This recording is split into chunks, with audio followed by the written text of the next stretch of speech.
Vous êtes à la source de l'actualité. À toutes et à tous, bonsoir. Bienvenue, les grandes articulations. La Guinée célèbre ce mardi sa journée nationale. C'est à l'occasion de l'Expo universelle. L'événement se déroule à Osaka au Japon. Face au monde entier, le futur de la Guinée à travers Simandou est présenté. Le chef de gouvernement est sur place.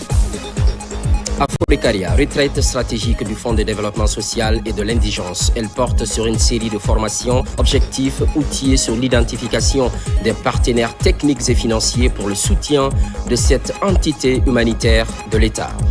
Et puis, les rideaux sont tombés sur le Kaniasoli, un autre riche patrimoine culturel guinéen, rencontre de danse et de confrontations physiques faites avec élégance et dextérité. La joie a dominé les spectateurs. L'organisation était une réussite. C'est tout pour le sommaire. Au pays du soleil levant, Osaka précisément, la Guinée célèbre ce mardi sa journée nationale à l'Expo universelle. Face au monde entier, les potentialités de la Guinée, notre paradis, sont rappelées. L'avenir prometteur à travers Simandou est également présenté.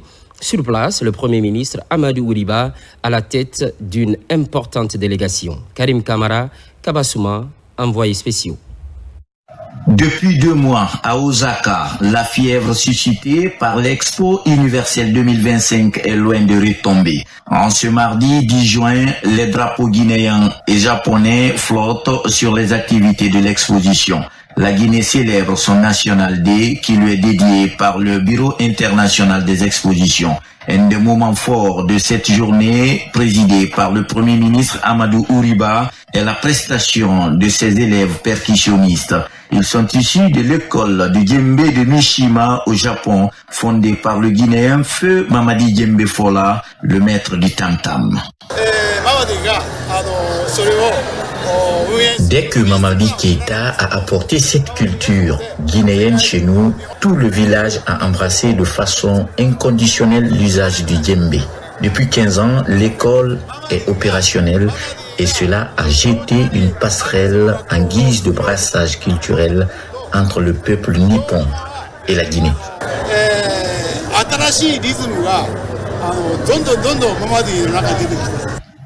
La journée est aussi riche en couleurs grâce à la prestation d'autres artistes venus de la Guinée comme la troupe Nimbaya et le couple de musiciens Soulbanks et Manamba. À travers la célébration de la journée de la Guinée, le gouvernement japonais réitère sa volonté de raffermir davantage l'axe de coopération entre les deux pays. Depuis l'indépendance de la Guinée en 1958, les relations entre les deux pays demeurent amicales de longue date. Le Japon continuera à coopérer dans le domaine de l'éducation, de la santé, de la sécurité alimentaire, ainsi que du développement des infrastructures. Pour le Premier ministre guinéen, cette journée est le symbole d'un engagement sur l'amélioration de la qualité de vie de la population guinéenne. Cette dynamique portée par la vision du président de la République nous permet de bâtir une Guinée moderne, inclusive et prospère. Pour concrétiser cette ambition, le programme Simandou 2040, véritable cadre stratégique, permet à notre pays d'accélérer sa transformation économique et sociale. Ce programme articule harmonieusement la promotion de l'agriculture et du commerce, l'éducation et la culture, le développement des infrastructures et des technologies, la dynamisation du secteur économique et financier, ainsi que le renforcement de la santé et du bien-être de nos populations. C'est à travers cette vision intégrée et transversale que nous voulons créer un environnement attractif pour les investisseurs, moderniser nos infrastructures et développer nos chaînes de valeur, renforcer les compétences de notre jeunesse et garantir à chacun des services sociaux de qualité. Je tiens à exprimer ma profonde reconnaissance au gouvernement japonais pour son soutien constant au développement socio-économique de la Guinée. À toutes les entreprises japonaises présentes ici aujourd'hui, je lance un appel sincère. La Guinée est prête à vous accueillir dans un esprit de partenariat gagnant-gagnant pour investir et participer activement à la réalisation de notre vision commune. Le Premier ministre Amadou Ouriba n'a pas manqué d'inviter la Guinée et le Japon à un engagement collectif afin de bâtir la société du futur, d'imaginer la vie de demain et à sauver des vies en donnant à chacun l'opportunité de s'épanouir et de prospérer. C'est le chiffre du jour, 128 millions de dollars. C'est le rêve caressé par la Guinée dans le cadre du projet Kunki. Depuis la France, un accord est officiellement scellé avec la Banque mondiale et l'Agence française de développement. Le montant, une fois obtenu, sera injecté dans la protection des écosystèmes marins et la modernisation de la pêche et l'aquaculture. Kadiatou Souleymane Keïta, Mohamed Souma. La conférence des Nations Unies sur l'océan, la délégation guinéenne conduite par les ministres de la Pêche et des Finances se place en première ligne et pose des actes forts à travers la signature d'un contrat de taille avec la Banque mondiale et l'Agence française de développement.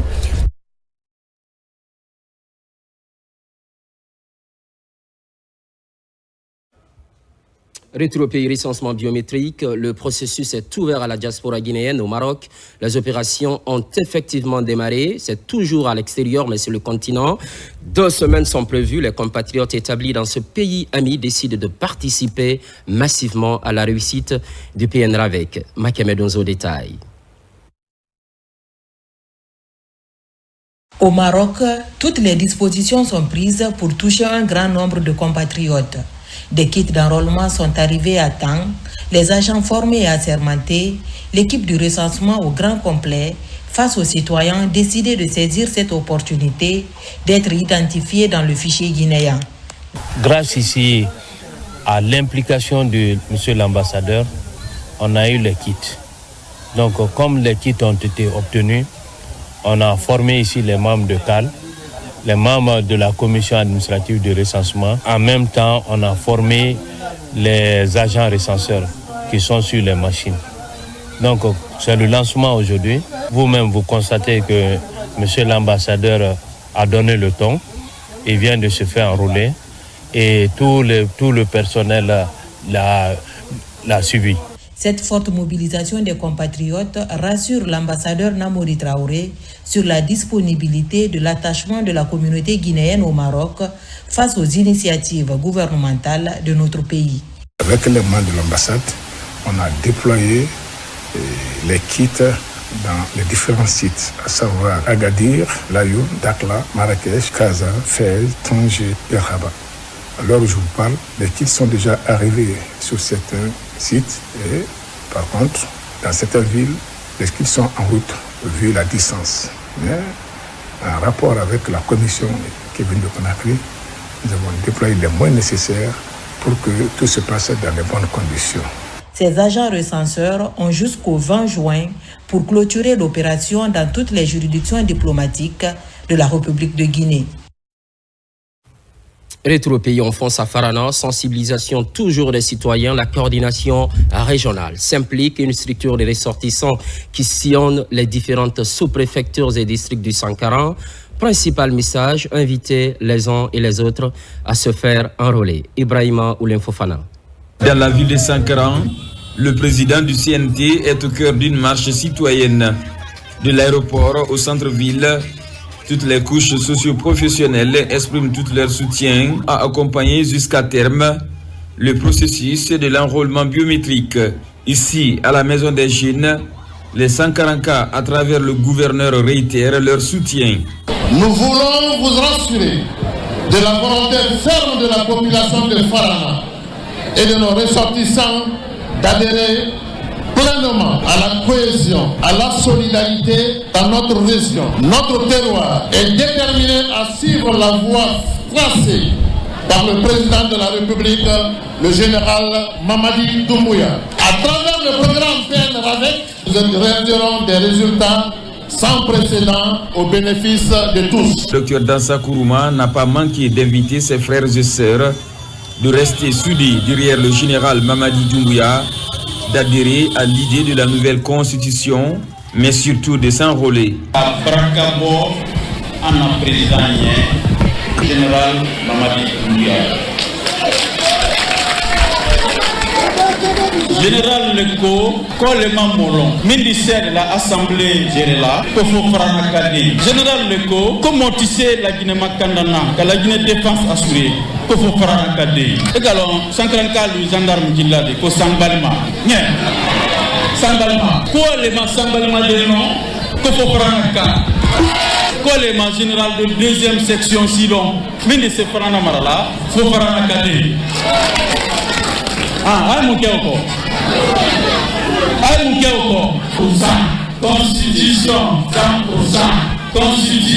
Ensuite, Dr Dansa Kourouma et sa délégation sont reçus par les sages au vestibule de Farana.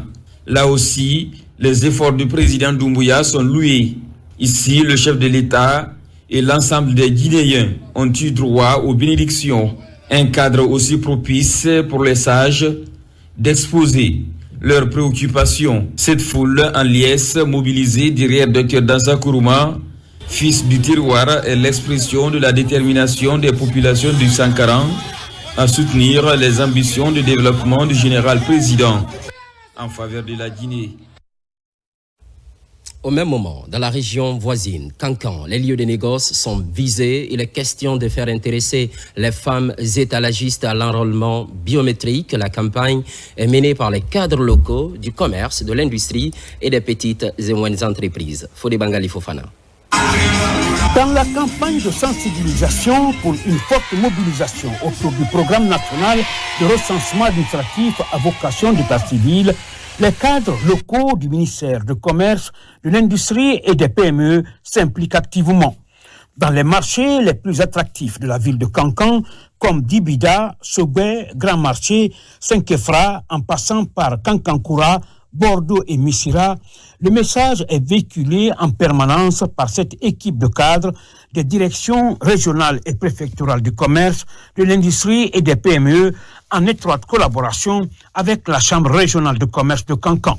On a 8 marchés ici, 8 grands marchés. Donc Dieu a fait qu'on a visité tous les marchés et les citoyens ont compris le message. Parce qu'il nous a avoué à 100% que tout le monde est recensé. On les a conseillé aussi de passer le message dans les différentes familles, d'encourager les compatriotes qui n'ont pas eu la conscience de se recenser d'abord. Donc, et le message a été bien compris. Dans chacun des marchés visités, l'engouement est de taille, comme le témoigne l'administrateur de Dibida, le plus important marché de la ville de Kankan. J'invite toutes les femmes des autres marchés, toutes celles qui ne se sont pas recensées d'abord, d'aller le faire comme les femmes de Dibida l'ont fait. Toute l'importance liée à ce recensement, ce sont les femmes qui sont les premières bénéficiaires. Nous avons expliqué aux populations que le recensement n'est pas un acte dirigé pour quelqu'un, c'est d'abord un acte citoyen. Le message également de paix et de fraternité avec les populations commerçantes pour leur demander de se mobiliser fortement pour se faire recenser. L'objectif visé par cette campagne de sensibilisation, amener les citoyens à se faire recenser massivement, permettre à chaque citoyen d'avoir un identifiant unique et d'intégrer le système électoral qui se veut transparent et inclusif. On reste à Kankan. La sensibilisation s'accentue. Nouvelles cibles, marchés et gares routières, des endroits choisis par une plateforme nationale afin d'exposer les avantages du recensement biométrique. Transporteurs et vendeuses ont fait la promesse d'accomplir cet acte civique. Djamokaba. À Kankan, mobiliser les populations à se faire recenser n'est pas un moment de repos pour cette plateforme citoyenne. Au sein des gares routières de Nabaya, elle lance sa campagne de sensibilisation et d'information liée au processus. La communication inspire confiance afin que les transporteurs puissent fournir des données réelles.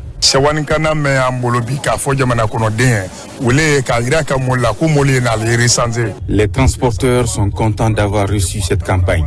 D'ici la fin des opérations, notre corporation va faire 100%.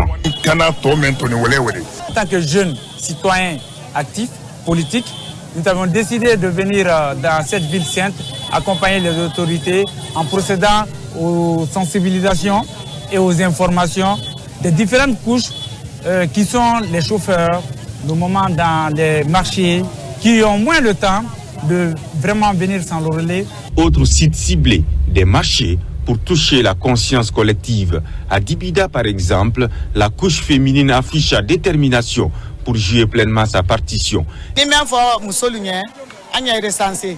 Les femmes acceptent ce recensement, profitable à tous les Guinéens.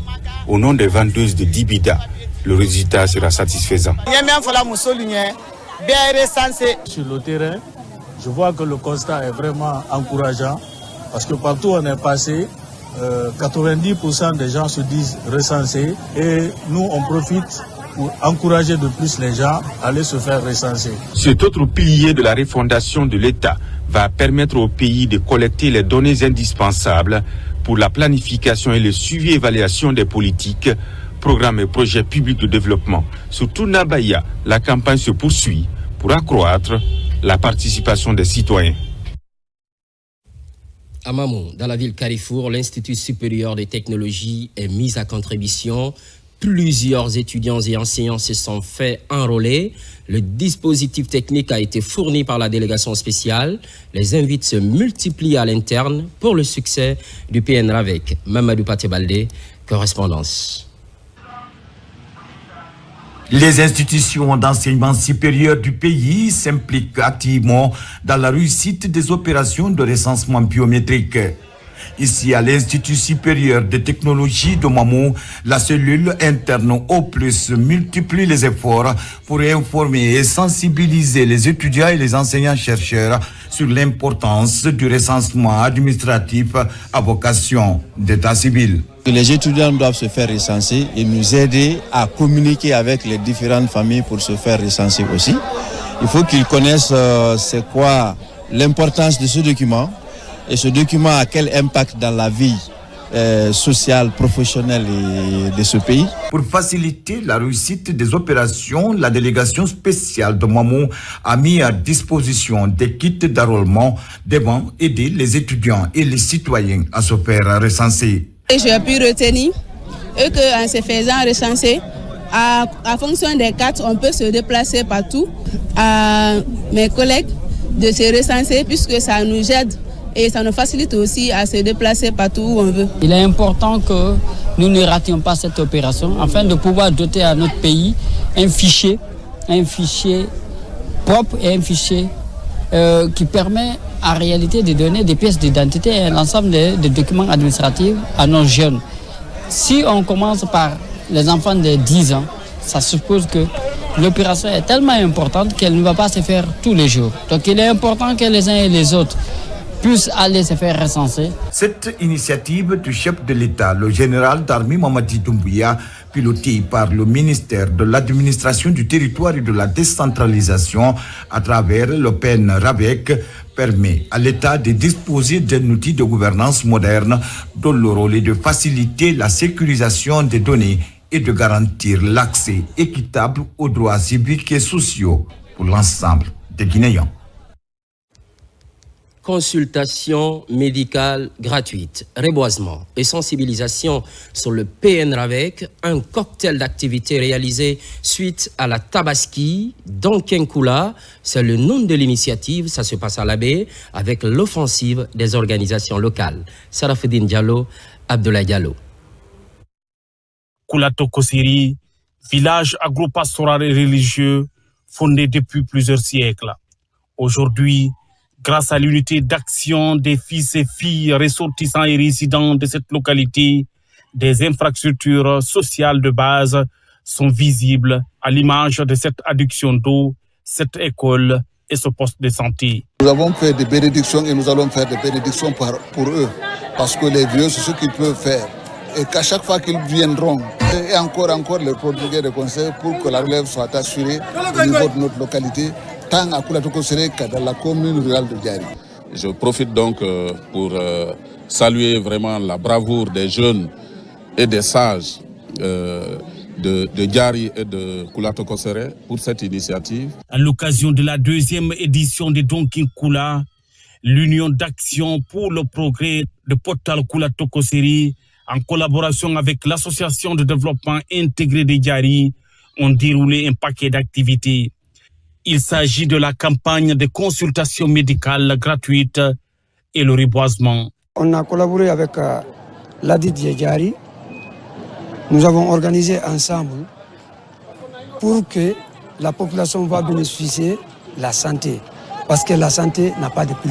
À Kulato Kosere, à Diary Centre, et une fois encore, nous faisons tout ça de manière synergique, de manière coordonnée, parce que nous estimons que c'est l'union qui fait la force, et quand nous sommes unis, nous travaillons la main dans la main, c'est ce qui va nous permettre de développer notre sous-préfecture. Au terme de cette autre édition d'Onkinkula, des prières et bénédictions ont été dites pour la réussite de toutes les bonnes intentions en faveur de Kulato Kosere, la réussite de la campagne d'enrôlement biométrique des populations engagée par le gouvernement, un défi que cette ONG se fixe.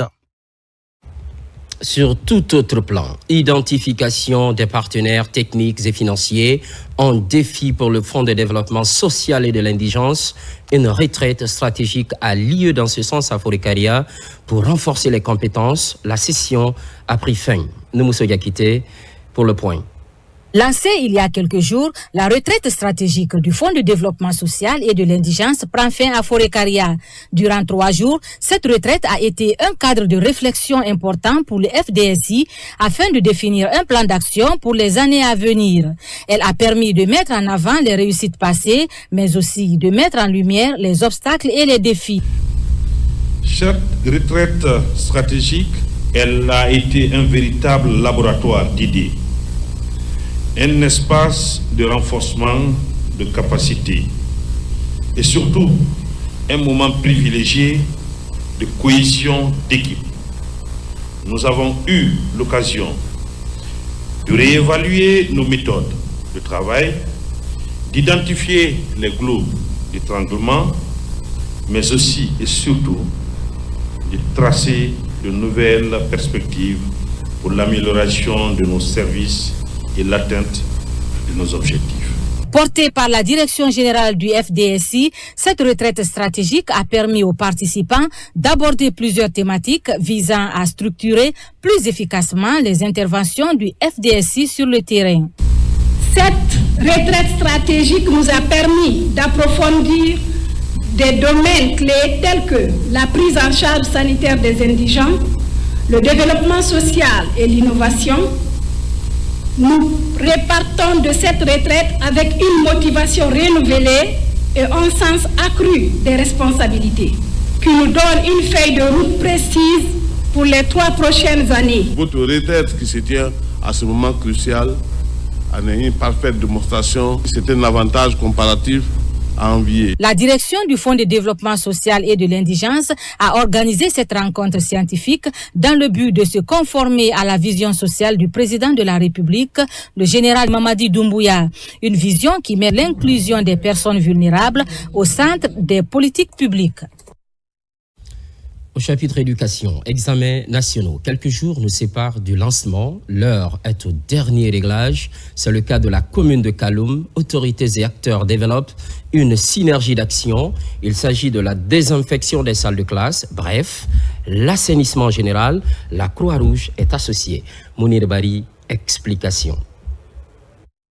À quelques jours du lancement des examens nationaux, les acteurs de l'éducation de la commune de Kaloum, en collaboration avec la délégation spéciale, lancent une campagne d'assainissement suivie d'une opération de désinfection des salles d'examen retenues dans cette commune. La stratégie consiste à favoriser un environnement sain et sécurisé pour les candidats de cette session. L'idée, c'est de créer des conditions de vie, de rendre l'atmosphère belle dans les établissements pour ne pas exposer les enfants. Donc on est venu nettoyer, désinfecter les toilettes pour renforcer la PCI. L'éducation, c'est une priorité. Pour là où on est comme ça, on a eu 3 projets. On est en train de toucher un tombeau de l'école Moustapha. Ça se trouve suffisant que vraiment c'est une priorité. La Croix-Rouge, c'est une institution humanitaire. Donc à chaque fois, la Croix-Rouge fait des opérations d'assainissement, de sensibilisation, et assister même le service de santé pour la vaccination. Ces opérations d'assainissement vont quasiment toucher les centres d'examen retenus à Kaloum, Une synergie d'action qui vise à préserver la santé et l'hygiène dans ces établissements scolaires. En initiant cette campagne, vous offrez aux candidats des conditions optimales pour aborder leurs épreuves avec sérénité et vous renforcez la crédibilité de nos examens sur le plan national. Cette action d'envergure en faveur de l'éducation guinéenne connaît également le coup de pouce de plusieurs acteurs et partenaires, notamment la Croix-Rouge qui œuvre aux côtés des autorités locales de Kaloum pour la pérennisation de telles initiatives dans cette municipalité. Jusque-là, entassés dans des classes de fortune, la donne change pour les élèves de Kinéya dans la région de Kindia. Ils découvrent enfin des salles équipées et une bibliothèque. C'est la contribution de la Fondation Orange et son partenaire Guinée 44. Maïmouna Diallo. Dans le district de Kinéya, sous-préfecture de Frigiadi dans Kindia, un nouveau chapitre s'ouvre pour les élèves de l'école primaire. Là où il n'y avait qu'un hangar abritant 2 salles de classe, se dressent désormais 3 nouvelles salles entièrement équipées, accompagnées d'une bibliothèque. Une respiration profonde pour cette école qui comptait 982 élèves, dont 423 filles, forcées jusqu'ici de se partager les classes en double vacation. Lorsqu'on a un projet qui est soumis par une ONG sur une problématique réelle, une problématique palpable, nous avons l'obligation de faire en sorte de pouvoir agir et donc subventionner ce projet. Et aujourd'hui, donc, nous sommes à Kinyanya pour justement faire en sorte que les enfants de Kinyanya puissent avoir un environnement dans lequel ils ont envie d'étudier et surtout un environnement sécurisé et leur permettre de tracer leur voie, grandir et devenir ces personnes formidables que nous voulons qu'elles soient demain. Il y a d'autres programmes, notamment l'expérimentation d'une approche assez spéciale de cantine scolaire basée sur un modèle que nous sommes en train d'expérimenter en se servant des approches ou des expériences de l'Afrique de l'Ouest en termes de cantine scolaire. Désormais, ici, les enfants peuvent apprendre dans des conditions plus dignes, lire, rêver et peut-être devenir demain les enseignants, ingénieurs ou écrivains qu'ils aspirent à être. Si la Fondation Orange, en collaboration avec Guinée 44, ont eu le courage de réaliser pour la préfecture de Kindia, la sous-préfecture de Frigiagbé et dans le district de Kinyaya, c'est un offre de soulagement. Les élèves feront les cours en plein temps. En 6 mois, nous avons une école de 3 classes équipée de bancs, équipée d'une bibliothèque. Nous louons Dieu et nous remercions la Fondation. Nous remercions également Guinée 44 pour avoir bien exécuté ces travaux. L'extension des latrines et l'installation d'un point d'eau sont en perspective pour garantir un environnement encore plus sain. À Kinyaya, l'école n'est plus un luxe. Elle redevient ce qu'elle devait toujours être. Un droit, une chance, un tremplin pour l'avenir. Infrastructure de base, un édifice supplémentaire pour Selem Moussaya relevant de Batenafagi. La maison des jeunes va bientôt sortir de terre. Les travaux sont lancés. Le ministre de la Jeunesse et des Sports était de la partie, Moussa Komara également. L'identité culturelle exhumée, des pas de danse bien rythmés. Bienvenue à Selem Moussaya, un district de Batenafagi en forte évolution démographique, mais qui manque jusqu'ici des foyers des jeunes.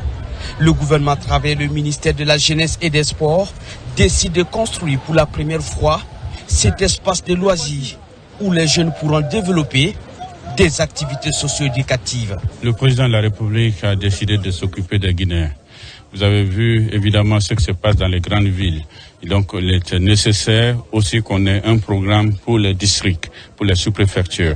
Et au niveau des sous-préfectures, les 366 sous-préfectures, nous avons déjà un plan de maison des jeunes. Au niveau des districts, il faudrait aussi y penser. Partout où les communautés ont commencé à faire un travail, il faut les accompagner. C'est pourquoi nous avons demandé à l'AGETIP de faire un programme pour voir comment accompagner les communautés qui ont déjà initié des activités socio-éducatives. Avec une capacité d'accueil de plus de 300 personnes, ce foyer de jeunes qui sera un carrefour d'opportunités sera bâti sur ce périmètre de 600 mètres carrés. La durée d'exécution est de 3 mois. L'infrastructure sera en maison pavillonnaire et sera composée essentiellement d'une salle, d'une grande salle qui peut accueillir plus de 300 personnes un podium, une toilette et une salle d'accueil à l'intérieur. Aujourd'hui, c'est un grand jour pour nous. Du fait que nous sommes censés avoir cette maison de jeunes, que nous avons cherché vraiment longtemps, et grâce à la volonté de ce général président Mamadi Doumbouya, qui nous a vraiment donné cette occasion aujourd'hui pour avoir cette maison de jeunes. Entièrement financé par l'Agence guinéenne d'exécution des travaux d'intérêt public, AGETIP, ce foyer de jeunes va répondre à toutes les commodités. Le projet va s'étendre à d'autres districts et communes rurales pour occuper seulement la jeunesse. Pendant ce temps, le bilan des 4 derniers mois, c'est l'ambition que se fixe la jeune Chambre internationale Guinée. Avec les structures locales, bien sûr, il est question de tirer les leçons durant cette période, mais réfléchir également sur d'autres actions pour mieux servir la communauté. Moussa Bangoura. International, la Guinée tient son conseil national. Ici, à Forêt-Caria, membres et organisations locales de la JCI prennent part à ce rendez-vous stratégique. Un rendez-vous pour tirer les leçons des activités des 4 mois passés, mais également planifier d'autres actions pour le reste de l'année. L'objectif, c'est de s'auto-évaluer. Notre organisation nous impose de valider un plan d'action, l'évaluer à mi-parcours. C'est cette évaluation qu'on est en train de faire et les résultats de cette évaluation seront mis à disposition et en attendant la fin de l'année pour faire l'évaluation globale des réalisations de l'année. Autre facette de cette assemblée de mi-mandat, le renforcement de capacité des membres, avec la participation du vice-président international assigné à la JCI Guinée. Plusieurs thématiques ont été développées. Ce que nous voulons retenir, c'est de créer des leaders qui ne vont pas croiser les bras, attendre que les solutions viennent d'ailleurs. C'est des gens qui deviennent des acteurs. C'est des gens face à un problème qui n'attendent pas que l'autorité trouve des solutions. C'est des jeunes gens qui soient en mesure d'aller eux-mêmes trouver la solution au problème et de faire avancer les choses. Avec la JCI Guinée, tout est positif, mais encore une fois, qu'on continue à faire de l'impact, à faire des projets qui changent la vie au quotidien, mais aussi des projets qui développent des leaders, qui forment des leaders pour un Guinée plus prospère. Classée parmi les meilleurs mouvements de jeunesse du pays, la Jeune Chambre internationale Guinée a pour mission d'offrir à la couche juvénile des opportunités de développement, du leadership pour mieux servir la société. On repart à Nice, en France, pour parler du chiffre du jour, 128 millions de dollars. C'est le rêve caressé par la Guinée dans le cadre du projet Conquis. Un accord est officiellement scellé avec la Banque mondiale et l'Agence française de développement. Le montant, une fois obtenu, sera injecté dans la protection des écosystèmes marins et la modernisation de la pêche et l'aquaculture. Kadiatou Souleymane Keïta, Mohamed Souma sont sur place.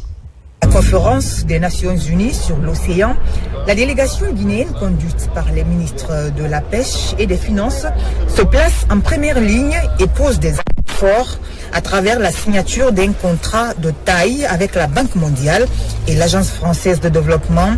Ce partenariat marque un tournant pour le projet Conquis, une initiative dédiée à la gestion durable des ressources maritimes et la protection de l'environnement en Guinée.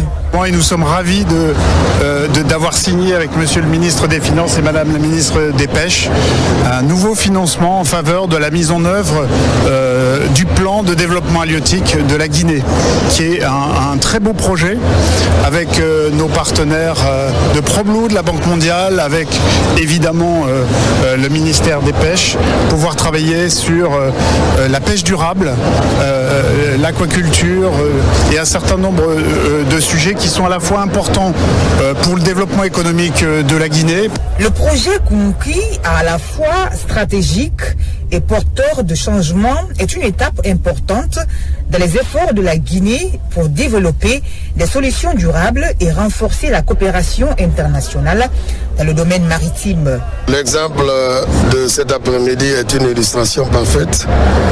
Et on se souviendra que c'est un montant global de 128 millions de financement dans le domaine de la pêche avec en joint venture la Banque mondiale pour 100 millions et avec un taux de concessionnalité, l'AFD pour 23 millions et un troisième partenaire qui nous donnera donc les 5 millions, le CDD. Donc, l'expérience la plus importante, c'est que ça vient à un moment où la Guinée est dans sa dynamique de transformation et de refondation, et donc il nécessite des mobilisations dans des domaines précis de développement.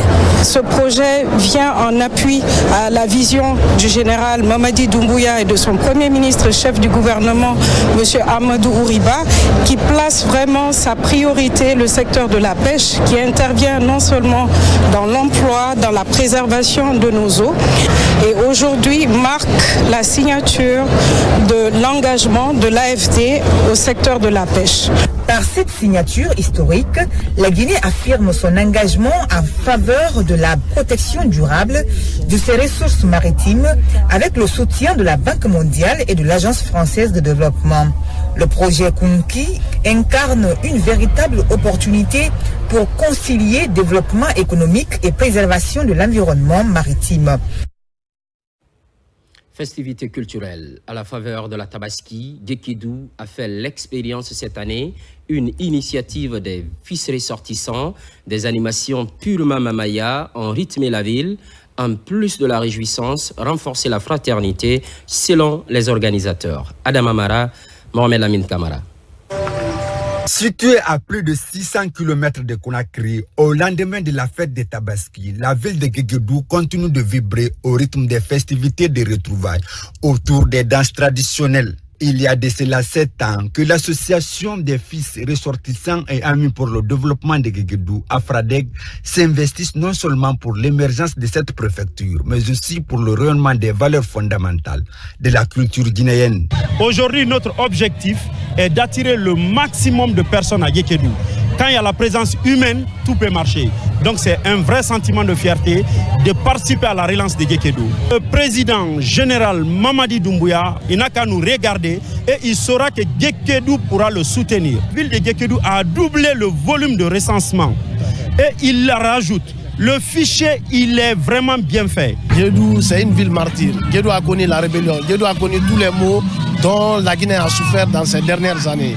Donc aussi des activités juvéniles comme ça commencent dans la ville, ça renaît vraiment de l'espoir. Tous vêtus en uniforme avec des pas de danse rythmés au folklore de la contrée, une initiative qui symbolise le rassemblement et l'union entre les membres de cette association. On est là pour tout le monde, Guéguédou. On veut qu'on se donne la main.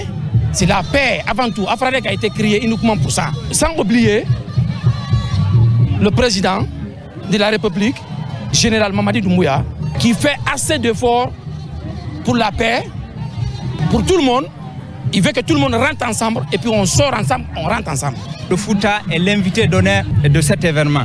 Donc pour cette fois-ci, on est vraiment venu les appuyer, les accompagner pour la réussite de cet événement. C'est pourquoi nous sommes tous là présents pour les appuyer. Donc le message c'est de continuer et puis continuer aussi à organiser ces arts d'événements qui sont des événements rassembleurs, des événements vraiment qui motivent. Au compte de cette 7e édition des festivités de retrouvailles à Guéguédou, l'artiste Ayamanigbe Kouyaté, une des filles de la localité, a assuré le spectacle pour le bonheur des mélomanes. Il convient de rappeler que cet événement est célébré sous le signe de la cohésion sociale et le renforcement de la fraternité entre les filles et fils de Guéguédou. À présent, la célèbre Mamaya, un patrimoine culturel national, elle rassemble des milliers de personnes, Guinéens et étrangers confondus. C'est pendant la fête de Tabaski à Cancan, bien sûr. Cette année, la nouvelle génération accompagne cet événement traditionnel. Tenez bien, gratuitement, le déplacement est assuré à l'aller, tout comme au retour. Les moyens de transport sont mis à disposition. Un accent est mis sur l'incitation à l'enrôlement biométrique. Marwan Kamara. Depuis plusieurs années, la ville de Nabaya attire du beau monde pendant chaque fête de Tabaski pour la Mamaya. Une danse traditionnelle qui s'impose aujourd'hui comme une référence culturelle en Afrique de l'Ouest. Pour sensibiliser les citoyens sur les enjeux du recensement et faciliter pour tous l'accès à cet événement culturel, des moyens de transport étaient mis à la disposition des populations. C'est une contribution des membres de la Génération Patriote.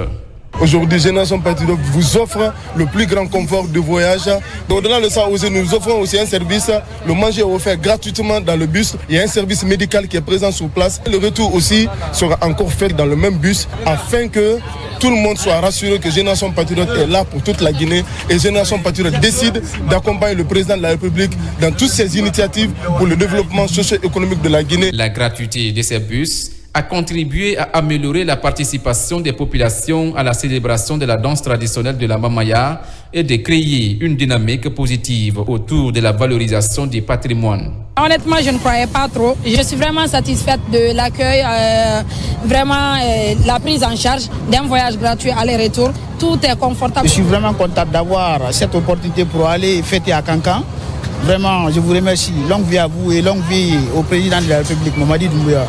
En cette période de densité du trafic routier, cet élan vient aussi sécuriser la mobilité. Il prouve à suffisance l'attachement de la Génération Patriote aux idéaux du CNRD et de son président pour renforcer l'unité nationale et amorcer ensemble le développement socio-économique. Parallèlement, à Kindia, le Soli a résonné dans la ville pendant 72 heures. Les rideaux sont tombés sur le Kania Soli, un autre riche patrimoine culturel guinéen. Belle rencontre de danse et de confrontation physique faite avec élégance et dextérité. L'adrénaline bien dosée, maîtrisée. La joie a dominé les spectateurs venus de divers horizons. L'organisation était une réussite. On voit tout cela avec Yaya Silla. Les 72 heures de Kania Soli ont pris fin ici à Kindia, un festival du folklore qui a su revivre les beaux moments passés dans les villages du littoral guinéen, la Basse-Guinée. Le concours de danse Soli est remporté par les garçons de Madina Kola qui ont raclé sur leur passage tous les autres garçons des villages de Kania. Le rituel d'initiation pendant la circoncision dans les villages Soussou, les garçons sont soumis au strict respect des règles tracées, accompagnés de danses matrimoniales d'anxiété. Moi, je suis impressionnée par toute cette organisation, par toutes ces personnes de très jolie collure. Comme je le dis, vive la Guinée, vive la culture. Et je suis très heureuse de découvrir cette culture aujourd'hui. Notre mémoire, notre miroir. Elle est le creuset de nos souvenirs et le berceau de nos rêves. Elle ne nous appartient pas individuellement. Elle nous appartient collectivement. Elle est notre bien commun et notre héritage. La danse Soli est un chef-d'œuvre artistique et sportif qui sert à la préparation physique et mentale des jeunes avant et pendant la colonisation. Le Soli vient de Sori. Sori, c'est être matinal en malinké. Le Soli a été importé du Sankara à travers nos parents Djalonké. Nous qui sommes Soussou de Kindia, nous descendons de Djalonké qui sont venus s'installer, qui ont accompagné Mangakindi Kamara. Donc le Soli, à un moment donné, pendant la colonisation, a été une danse des hommes forts, pas au même titre que Dundumba, mais surtout pour montrer sa force à travers les pas de danse qui permettaient de lutter. Et c'était pour montrer aux Blancs que malgré le fait qu'on soit colonisé, nous sommes quand même forts. Nous avons un mental d'acier. C'est un événement à féliciter surtout et que ça reste dans la continuité. Et c'est un événement qui permet aussi de se retrouver en famille et que tous les fils de Kindia se retrouvent. Je pense que c'est une fierté pour tout le monde et aujourd'hui c'est quelque chose qui nous réunit. Ça nous fait du plaisir de participer à ce festival, mais aussi c'est de participer à notre identité culturelle pour promouvoir la culture Soli à travers le monde, mais aussi d'accompagner les organisateurs. Fini l'édition 2025 de Kania Soli. Le rendez-vous est pris pour l'année prochaine. On se quitte culturellement. L'actualité évolue en Guinée, notre paradis, terre de richesse et d'innovation. Les programmes se poursuivent. Excellente reprise de travail à toutes et à tous. À très vite.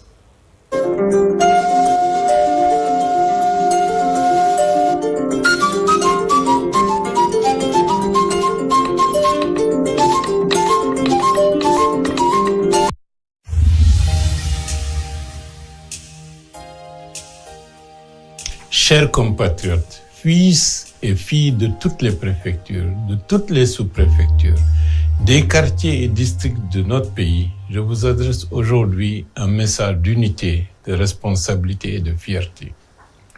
Depuis le 15 avril dernier, l'inscription dans le registre national des personnes physiques est en cours dans tout le territoire. Le président de la République, le général Mamadi Doumbouya, a donné l'exemple en étant le premier citoyen à se faire enrôler. La Guinée est en marche vers une nouvelle étape de son histoire. Et pour réussir cette transformation, nous avons besoin de vous. Le programme national de recensement administratif à vocation d'état civil, le PNRAVEC, est plus qu'un simple recensement. C'est le socle d'un État moderne, juste et efficace.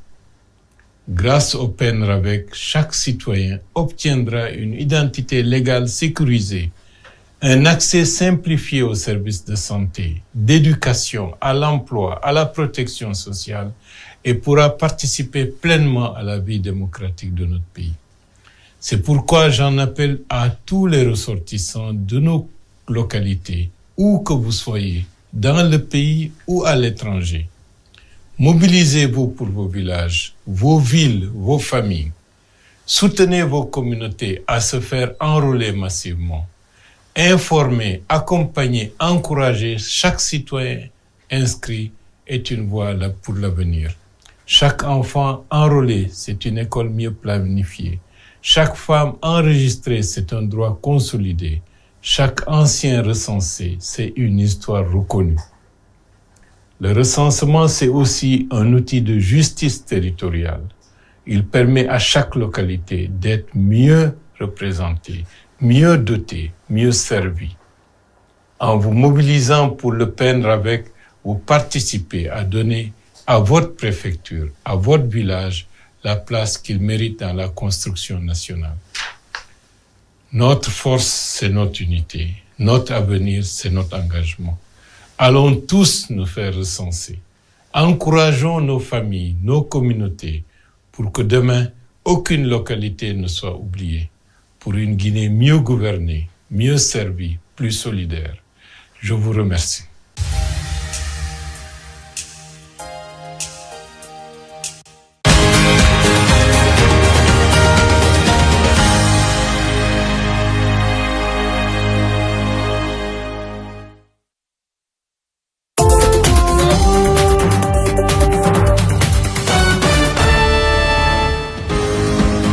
Semaine dans Carnet de santé, nous examinons l'avenir des soins de santé et l'impact de l'intelligence artificielle.